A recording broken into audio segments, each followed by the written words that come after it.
farzandimni ahvoli juda ham og'ir, nimadir hodisa bo'lgan. Haqiqatdan ham ahvol og'ir. Lekin o'sha chaqiruvning navbati bor-da. Iloji yo'q, uni oldingi chaqiruv tashib keta olmaydi. Majburki, ular bo'pti, boramiz deydidan keyin baribir birinchisiga boradi. O'sha yetib borgan bo'ladi. Borib o'sha chaqirgan odamni ne ko'z bilan qarasinki, bu odam oddiy bir arzimagan sababga ko'ra chaqirgan bo'ladi. Oddiy bir bosh og'rib qolgan yoki nimadir bo'lgan, dori kerak bo'lgan.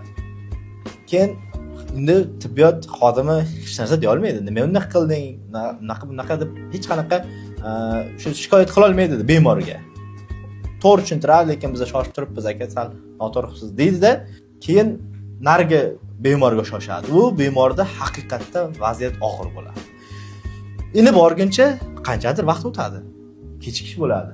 Yetib borgandan keyin nima bo'ladi? U yerda janjal bo'ladi. O'sha shifokor, o'sha bemorning otasi keyin o'sha brigadani urgan, quvgan, janjal bo'lgan bo'ladi.